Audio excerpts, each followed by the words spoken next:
It's a pretty amazing deal, and we're involved in I think 4 or 5 different properties that have that. And I did an exclusive quick interview with our partner on that deal. You're listening to Alternative Investor Mastermind, where we do a deep dive on alternative investment opportunities and the lifestyle it can create. Join Jack Krupey as he presents actionable tips and tricks in doing passive real estate away from mainstream strategies. Go beyond the usual fix and flips and try less explored yet rewarding investing ventures, from multifamily properties, mobile homes to cryptocurrencies. Do not miss this opportunity to escape traditional assets and finally create wealth without Wall Street. Now your host, Jack. Hey everybody, welcome to another episode of the Alternative Investor Mastermind.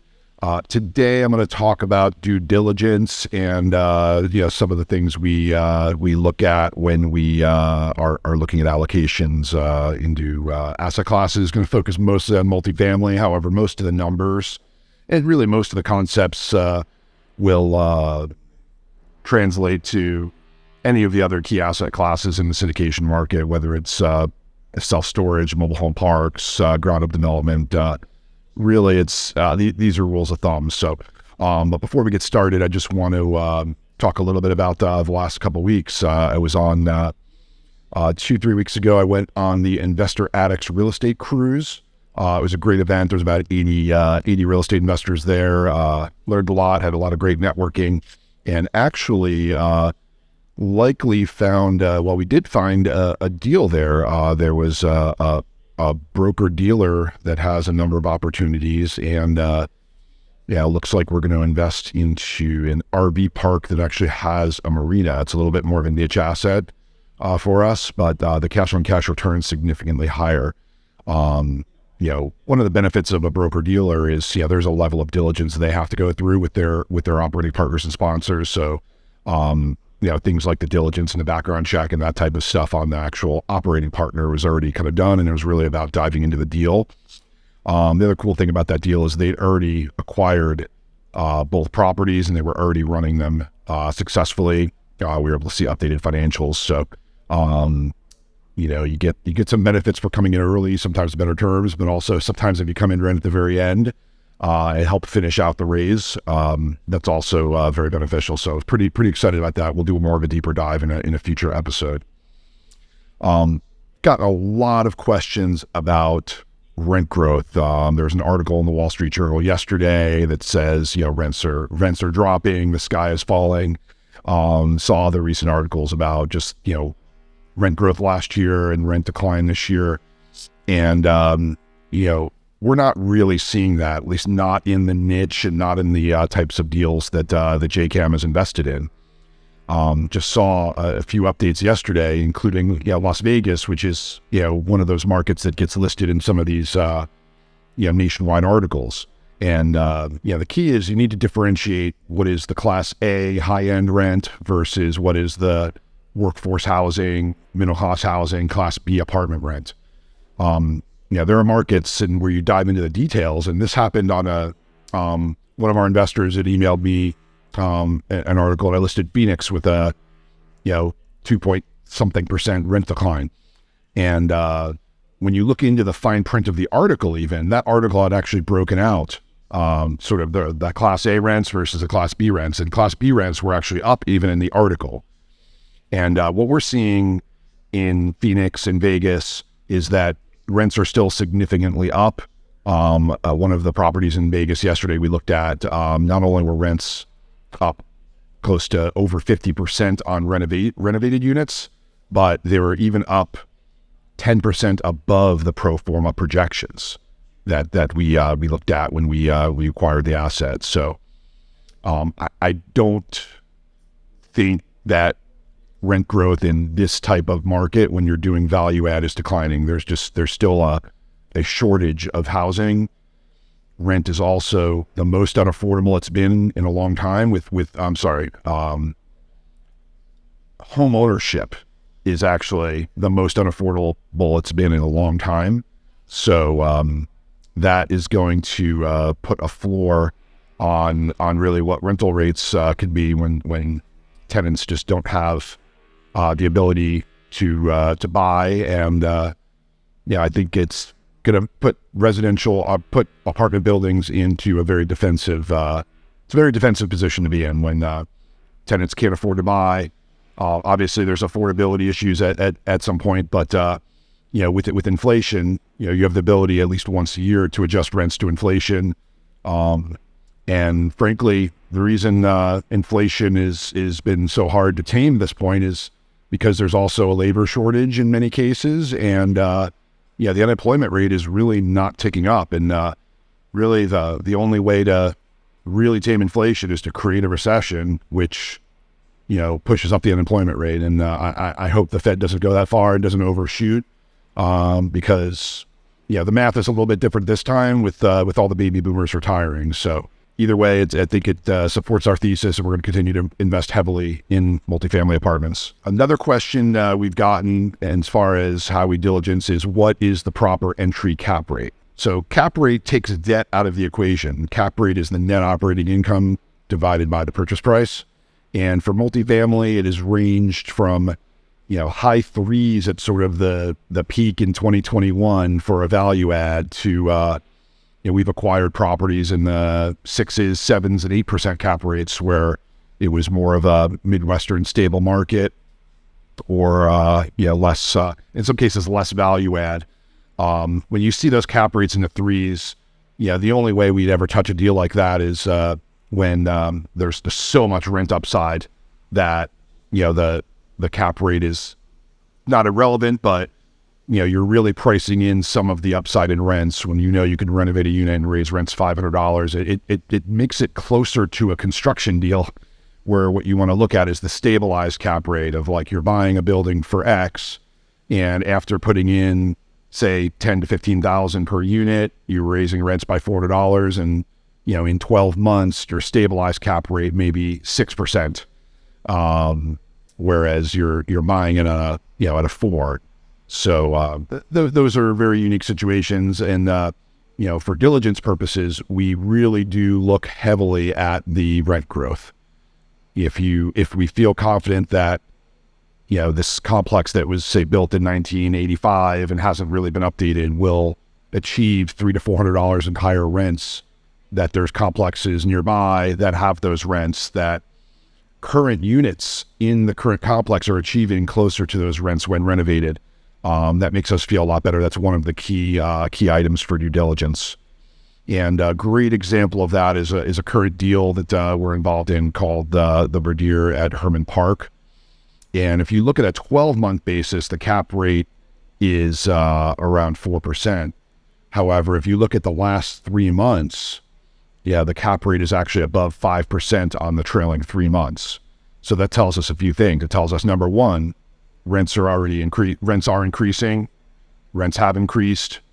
New leases in today's market are executing at the higher amount. So even in the absence of renovation, in a market like Houston, especially, this is in the medical center area, those rents are achievable and should continue to be achievable. So that shows that the trend is in the right direction, and we're comfortable looking at sort of the last 3 months of a cap rate rather than average of the last 12. And that does go both ways. If and when we're ever in a declining market and we look at the new leases being executed, if they're ever being executed lower than the average rent over the last 12 months, we're going to be very careful to not catch the falling knife. Another really interesting thing going on that's helping with how we underwrite deals is one of our other operating partners has a partnership with the local government. And basically, they're creating a public facility corporation under Section 303, and it provides tax breaks for apartment developments that will leave a percentage of their apartments within the affordable median income. And what's great about these deals that we're involved in is it's actually not making us lower rents, and it really isn't taking away any significant upside in the next few years.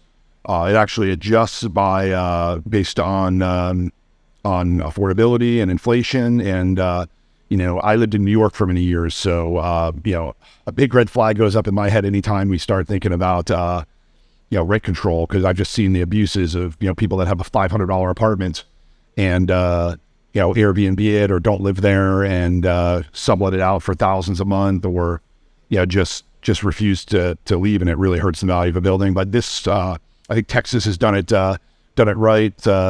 Like many things, learned from New York's mistakes and California's mistakes in many ways, and I think does has set things up in a way that's more friendly for business, and also accomplishes the goal of keeping housing affordable. And how they do that is they actually drastically lower the property taxes.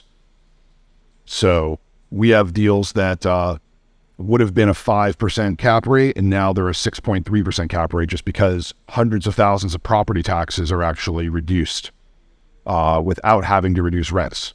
So it's a pretty amazing deal.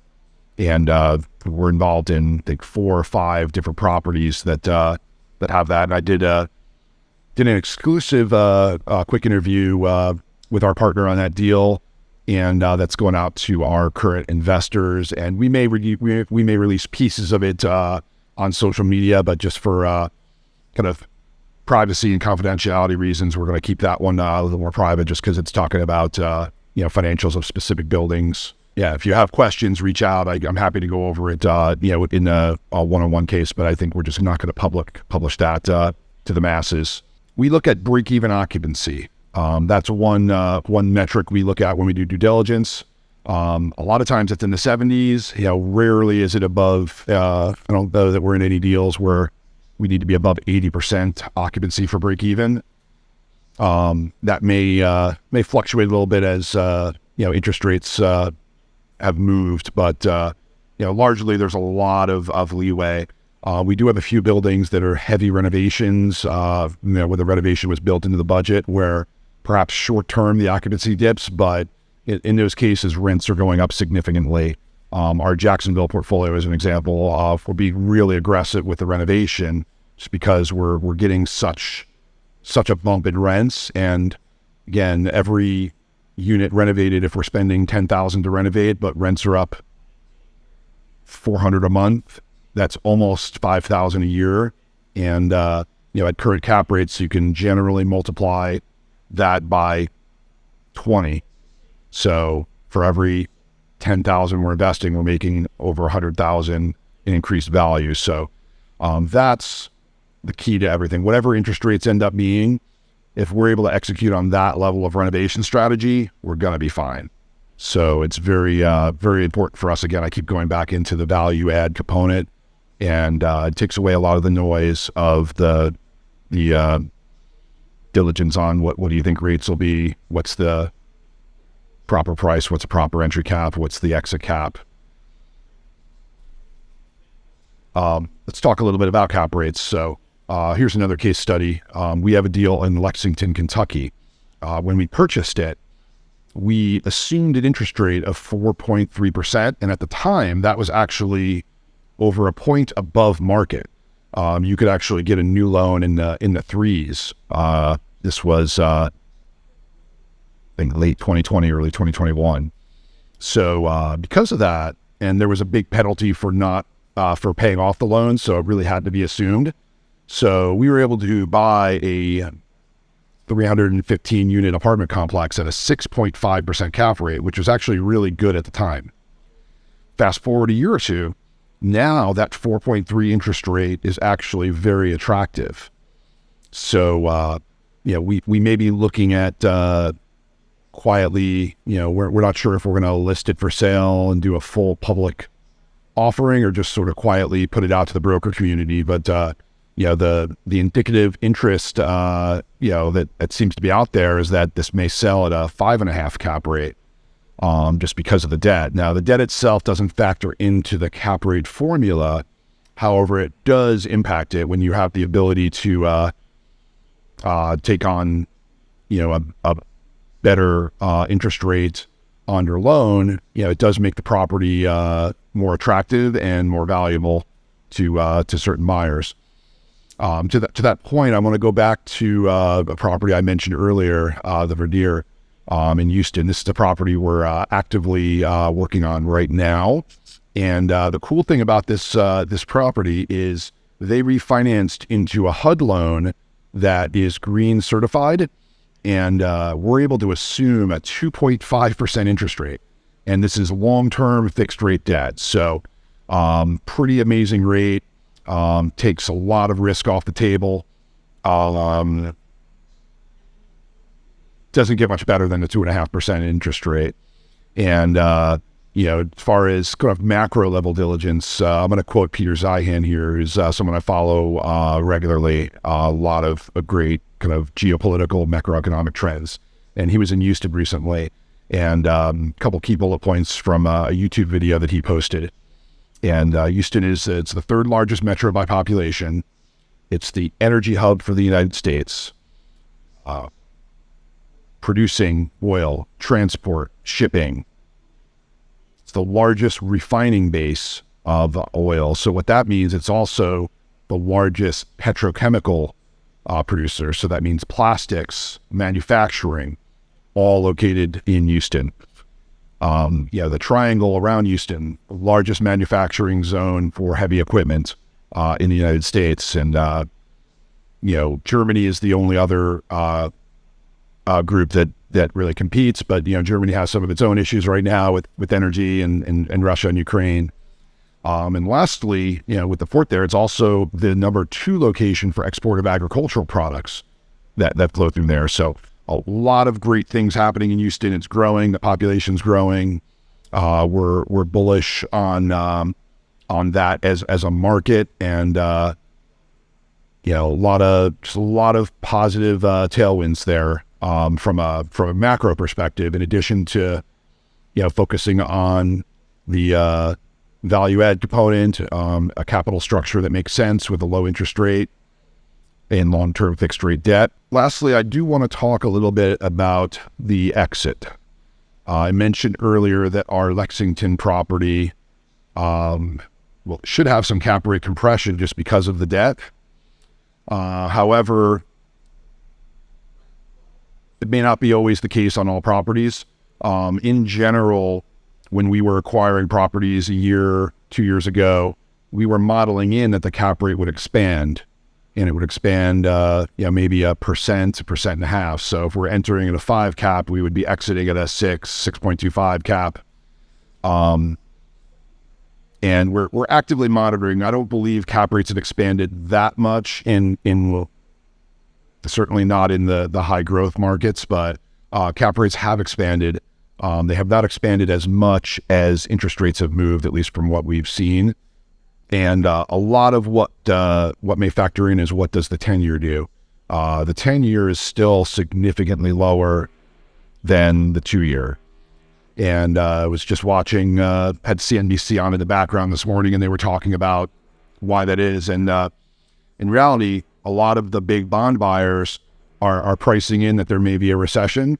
And so they want to lock in the 10-year at 3 because the moment the Fed overshoots, and historically when, rates have went up and a recession has happened, the Fed typically pivots, within a year and starts lowering rates again. So when we're looking at long-term exits, I hope that I think my gut says we are somewhere close to the peak for interest rates. And, we have at least 2 years on a majority of our deals before rates move. We're at our almost all of them have interest rate caps. So in reality, we're watch the 10-year because that actually should give an idea of where cap rates go. Historically the cap rates traded at a premium to 10-year, maybe 101.5% or 150 basis points to 180 basis points more than the 10-year. So if the 10-year is at 4, a cap rate of 5.5 is reasonable for an exit, especially in a growth market where there's still some opportunity for rent growth. And if that 10-year starts declining back into the low 3s, that's actually really good for I think for the outlook for multifamily long term. And look, if interest rates stay in that 3%, 4% range, I mean, this has been what was relatively normal for a generation before the last bunch of years. So People made money in the 70s, 80s, 90s on apartments, and people, will continue to. So I think it's probably good. It's probably good in general. It took a little bit of the froth out of the market, but it's still a slow and steady way to make a solid passive income. So that's it for today. I hope you all enjoyed, and please subscribe to our YouTube channel. Please give us a review on iTunes or Spotify, and follow us on social media. We're on LinkedIn, both my personal page. I'm approaching 10,000 connections, so please connect with me on LinkedIn. We have Facebook, Instagram, and going to start being a little more active and putting content also on Twitter. And apparently we did launch a TikTok account, so we'll be on all social media platforms. So hope you enjoyed, and look forward to seeing you on the next episode. That's all for this episode of Alternative Investor Mastermind. Now that you know the many alternative opportunities out there all up for the taking, you can finally become ultra connected and ultra wealthy. Get more valuable advice from the experts by subscribing to the show at alternativeinvestormastermind.com. Become a winner in the world of passive investing today in alternative investment strategies. Thank you for joining us. Until next time.